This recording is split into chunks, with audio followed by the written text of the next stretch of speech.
What if your car never ever had to be plugged in again? Today, we're going to dig into a new technology from Tesla that promises to do just that. Make charging cables a thing of the past. Let's find out if they've really cracked the code on high-power wireless charging. Yeah, think about this for a second. In a future with millions of autonomous robotaxis zipping around, who plugs them all in? You suddenly have this massive logistical nightmare on your hands. And that is the exact problem this technology is built to solve. But before we get to Tesla's solution, we really need to understand the problem they're tackling.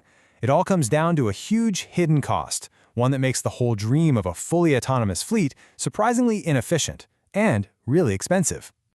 So right now, the model used by companies like Waymo is, well, it's pretty manual. All their cars have to drive back to a central hub every single night. And what happens when they get there? A whole team of people spends the entire night just juggling cars, plugging one in, unplugging another, moving them around. It's a constant, hands-on, and very costly operation. Okay, so people have tried to figure out how to charge these things on the go. And the most exciting idea, the one that sounds like pure science fiction, is charging your car while you drive. But as we're about to see, that dream runs headfirst into some pretty harsh and very expensive realities. And this isn't just some theory on a whiteboard. No, Florida is actually building a 75-mile stretch of highway for this right now. Michigan has even already put a similar road into service. The idea seems simple enough, right? Commercial trucks and other fleet vehicles can just get a top-up while they're driving down the road. And on paper, it sounds fantastic. They're talking about charging speeds of up to 200 kilowatts. Now, that is genuinely fast, the kind of speed you'd get at a top-of-the-line supercharger. But there's always a but, isn't there? And this quote just nails the problem perfectly. Sure, 200 kilowatts is a ton of power, but at highway speeds, you're only on top of the charging coils for maybe a minute or two. So the total amount of energy you actually get into your battery, it's next to nothing. It just doesn't work. So when you really break it down, the whole concept is fundamentally flawed. The cars are just moving way too fast. The power transfer itself isn't very efficient. And just imagine the staggering cost of digging up and burying copper coils in literally thousands of miles of highway. It's been called a terrible allocation of resource, and you can see why. So if charging on the move is a bust, what's the alternative? Well, this is where Tesla's approach is so different. Instead of trying to charge a moving target, they focused on a completely different challenge: how to wirelessly transfer a huge amount of power with crazy high efficiency, but while the car is just standing still. Now, this technology didn't just appear out of thin air. Tesla actually went out and acquired a specialized German company that was already deep into this exact problem. They took that tech and refined it into a system that they claim is an absolute game changer, not by reinventing the wheel, but by perfecting how power gets from the pad to the car. The secret sauce here has a pretty technical name, an unbalanced duty cycle. But forget the jargon. Instead of thinking of energy as a smooth, flowing wave, I want you to picture a light switch being flicked on and off incredibly fast. It's a series of hard, super precisely timed on pulses that literally shove the power across the air gap with almost no waste. So how does it actually pull this off?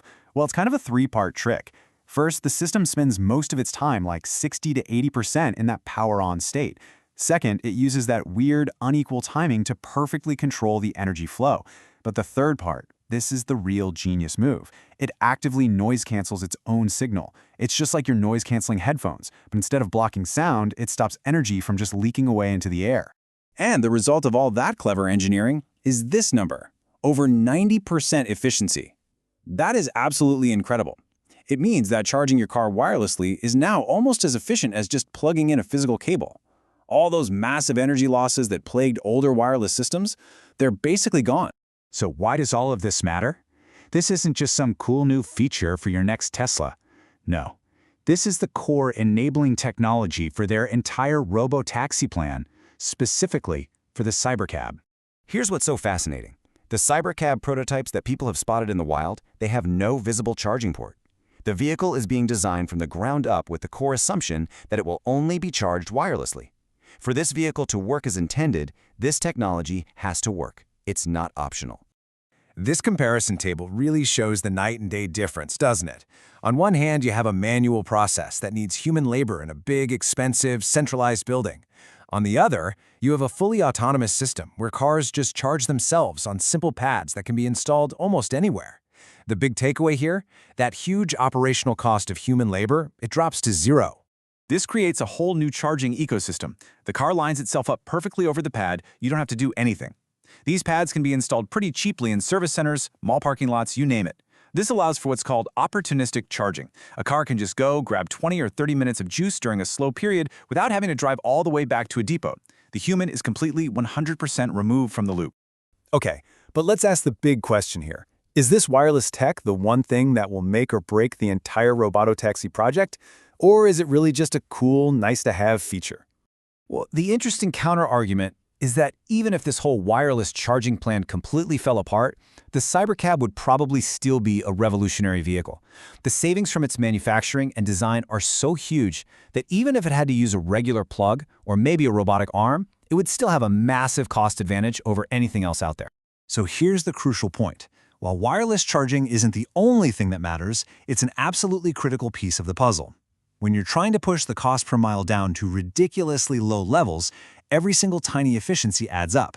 These features, the wireless charging, the minimalist interior, the manufacturing process, they all stack on top of each other to create this massive cumulative advantage. And that leaves us with this one last question.